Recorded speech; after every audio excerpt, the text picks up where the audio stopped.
Surface grinding मशीनचे part शिकलो, नंतर सिलेंड्रिकल ग्राइंडिंग मशीनचे पार्ट शिकलो. त्याच ग्राइंडिंग मशीनच्या प्रकारात तिसरी जी मशीन आहे ती काय आहे, tool and cutter grinding machine आहे. या मशीनचे आपण आज पार्ट शिकणार आहे. Tool and cutter grinding machine म्हणजे काय? Tool and cutter grinding machine म्हणजे या मशीनच्या नावातच या मशीनची व्याख्या आहे. लेथ मशीनवर काम करत असताना आपण सिंगल पॉईंट कटिंग टूल वापरतो. मिलिंग मशीनवर काम करीत असताना आपण कटर वापरत असतो.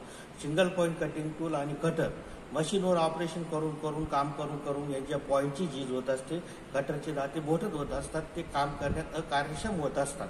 मग असे अकार्यक्षम झालेले कटिंग टूल आणि कटर यांना धार लावण्यासाठी ते परत कार्यक्षम करण्यासाठी आपण वर्कशॉपमध्ये ज्या मशीनचा उपयोग करत असतो त्या मशीनला आपण tool and cutter grinding machine असे म्हणत असतो. या मशीनवर फक्त जास्त करून या मशीनवर कटर ग्राइंडिंग करण्याचे काम केले जाते, म्हणून आपण याला tool and cutter grinding machine असे म्हणत असतो. या मशीनवर कटर व्यतिरिक्त टॅप, रिमर, ड्रिल आणि कटर यांना ग्राइंडिंग करण्याचे काम केले जाते. टूल अँड कटर ग्राइंडिंग मशीनचे मुख्य दोन प्रकार असतात. एक single purpose tool and cutter grinding machine असते. Single purpose tool and cutter grinding मशीनमध्ये फक्त कटर, रिमर, ड्रिल, टॅप इत्यादी ग्राइंडिंग करण्यासाठी त्याचा उपयोग केला जातो. आणि दुसरा जो प्रकार आहे त्याला आपण म्हणतो universal tool and cutter grinding machine असे म्हणतो. Universal tool and cutter grinding machine म्हणजे काय? तर universal tool and cutter grinding मशीनवर single purpose tool and cutter grinding मशीनवर आपण ज्या पद्धतीने टूल ग्राइंडिंग करण्याचं काम करत असतो, कटर ग्राइंडिंग करण्याचं काम करत असतो, टॅप ग्राइंडिंग करण्याचं काम करत असतो, त्याच पद्धतीने युनिव्हर्सल टूल अँड कटरवर पण ग्राइंडिंग आपल्याला करता येते. पण एक्स्ट्राची अटॅचमेंट अशी असते की याच्यामध्ये जर आपण वर्क हेड अटॅचमेंट जर लावली तर सिलेंड्रिकल ग्राइंडिंग मशीन प्रमाणे सुद्धा आपण त्याच्यावर काम करू शकतो. जर मॅग्नेटिक चेक याच्यावर तुम्ही बसवला तर आपण सरफेस ग्राइंडिंग मशीन प्रमाणे सुद्धा याच्यावर आपण काम करू शकतो. Universal tool and cutter grinding मशीनमध्ये जास्तचे फायदे जे असतात तर याच्यामध्ये हा जो मशीनचा टेबल आहे हा टेबल तुम्ही डाव्या किंवा उजव्या बाजूला त्याला स्विल करू शकतात. शिवाय याच्यामध्ये जी व्हील हेड आहे याला या ठिकाणी डिग्री देण्याची व्यवस्था केलेली असते. तसंच याच्या बेसवर सुद्धा डिग्रीची मार्किंग केलेली असते. म्हणजे कामाच्या स्वरूपानुसार तुम्ही त्याला आवश्यकतेप्रमाणे डिग्री देऊन कटर ग्राइंडिंग करू शकतात, जॉब ग्राइंडिंग करू शकतात. म्हणून आपण याला काय म्हणतो, universal tool and cutter grinding machine असे म्हणत असतो.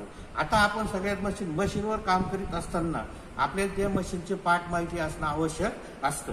मग त्या मशीनचे पार्ट कोणते त्या पार्टची नावं माहिती असणं आवश्यक असतं. त्या पार्टचं मटेरियल कोणतं आहे ते माहिती असणं आवश्यक असतं. आणि त्या प्रत्येक पार्टचं फंक्शन काय आहे ते माहिती असणं आवश्यक आहे. तर मित्रांनो, आपण आज काय पाहणार आहेत, टूल अँड कटर ग्राइंडिंग मशीनचे पार्ट पाहणार आहेत. सगळ्यात अगोदर जो आपण पार्ट पाहणार आहे त्याला आपण काय म्हणतो, बेस असे म्हणतो. बेस म्हणतो. ह्या मशीनमध्ये बेस आणि कॉलम एकाच याच्यामध्ये कास्टिंग केलेला असतो. बेस शक्यतोवर हा कास्ट आयर्न पासून तयार केलेला असून तो पोकळ स्वरूपाचा असतो. त्या बेसमध्ये संपूर्ण टेबलचे ड्रायव्हिंग मेकॅनिझम त्या ठिकाणी बसवलेले असते. आणि बेस जमीन पातळीशी घट्ट राहावा म्हणून त्याच्या चारही बाजूवर 4 फाउंडेशन होल केलेले असतात. जेणेकरून ते फाउंडेशन वर जमीन पातळीला किंवा बेसमेंटशी घट्ट केले तर मशीनवर व्हायब्रेशन वगैरे येत नाही. म्हणून बेस हा कास्ट आयर्न पासून तयार केलेला असून त्याच्यामध्ये आतील बाजूने संपूर्ण मशीन टेबलचं ड्रायव्हिंग मेकॅनिझम बसवलेलं असतं. आणि बाहेरच्या बाजूने त्याच्यावर मशीनची सगळी ऑपरेटिंग सिस्टीम त्या ठिकाणी बसवलेली असते. बेसवर वरच्या बाजूने गाईड वे तयार केलेला असतो. थोडक्यात बेड तयार केलेला असतो. बेड हा खालच्या बाजूने असतो, तो कॉलमच्या वरच्या बाजूला तयार केलेला असतो. बेडचा जो संबंधित येणारा भाग आहे तो क्लोज ग्रेन कास्ट आयर्न पासून तयार केलेला असून तो स्क्रेपिंग फिनिशिंग करून बेरिंग सरफेस तयार केलेला असतो. जेणेकरून हा टेबल डाव्या किंवा उजव्या बाजूला येताना कुठलाही अडथळा निर्माण होऊ नये म्हणून त्याला स्क्रेपिंग वगैरे केलेले असते. त्याच्यानंतरचा पुढचा जो आपण भाग पाहतो त्याला आपण म्हणतो सॅडल. हा जो सॅडलचा भाग आहे हा सॅडल कशासाठी असतो, ज्यावेळेस टेबलमध्ये 2 फीड आपल्याला द्यायचा असतात. एक क्रॉस फीड द्यायचा असतो आणि एक लॉंगिट्युडिनल फीड द्यायचा असतो. या फीडमध्ये कुठलाही अडथळा येऊ नये, दोन्ही फीड आपल्याला एकाच वेळी देता यावा अशा ठिकाणी टेबल आणि बेड याच्यामध्ये जो मधला भाग काम करत असतो त्याला आपण काय म्हणतो, सॅडल असे म्हणतो. त्यामुळे आपल्याला एकाच वेळी क्रॉस फीड सुद्धा देता येतो आणि लॉंगिट्युडिनल फीड सुद्धा देता येतो. त्यासाठी हा जो भाग तयार केलेला असतो त्याला आपण सॅडल म्हणतो. शॅडलचा काही भाग हा खालच्या बाजूने क्लोज ग्रेन कास्ट आयर्न पासून तयार केलेला असतो आणि काही भाग हा कास्ट आयर्न पासून तयार केलेला असतो.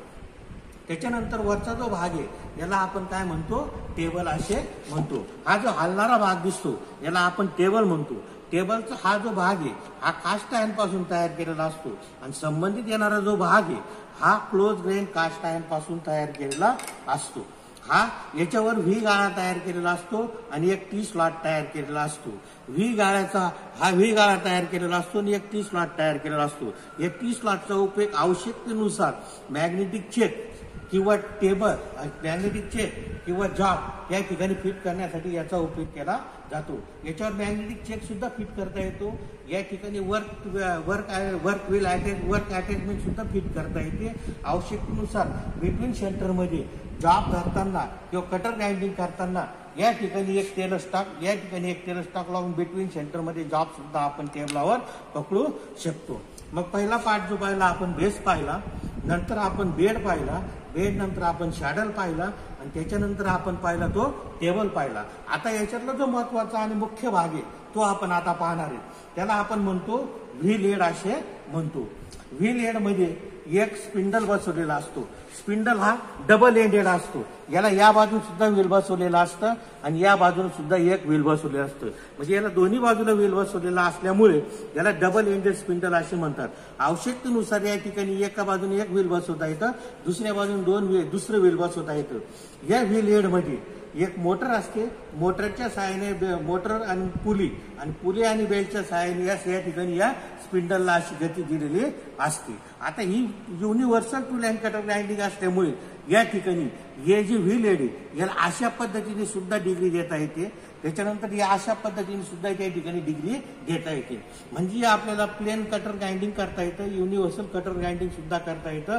आवश्यकतेनुसार अँग्युलर जॉब सुद्धा त्या ठिकाणी ग्राइंडिंग करता येतं. आता हा जो व्हील हेडचा भाग आहे हा बेसवर कॉलमच्या पाठीमागच्या बाजूला आणि ऑपरेटरच्या समोरच्या बाजूला तो त्या ठिकाणी बसवलेला असतो.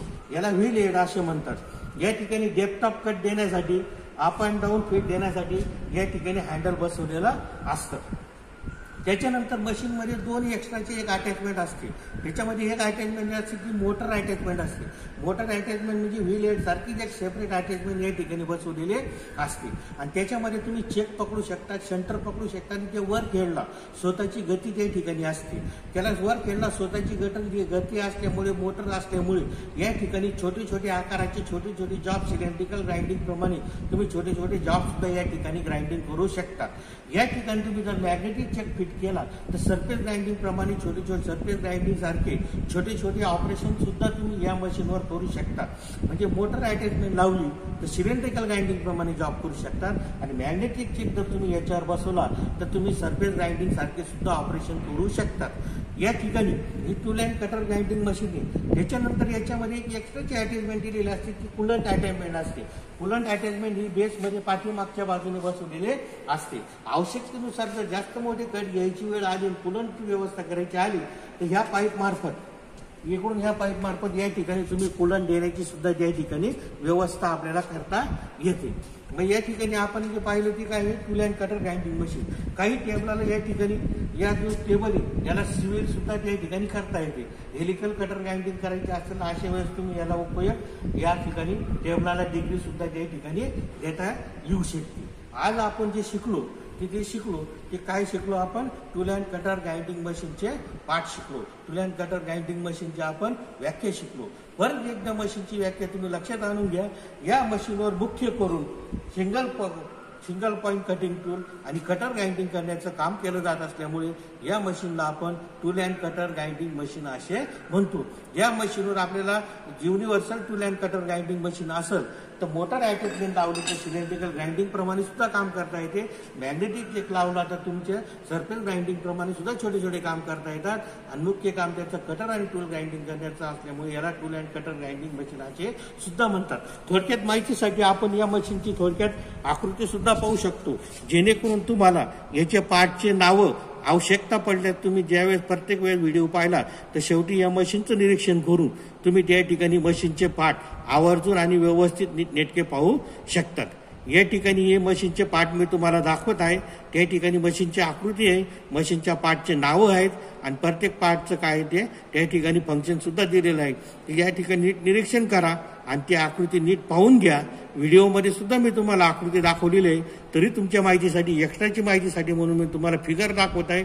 फिगरवर आकृती बांध काढून या ठिकाणी त्याला म्हणतो आपण tool and cutter grinding machine आणि त्याच्या आपण काय शिकलो, पार्ट शिकलो. या ठिकाणी हे लेसन संपलेलं आहे. धन्यवाद.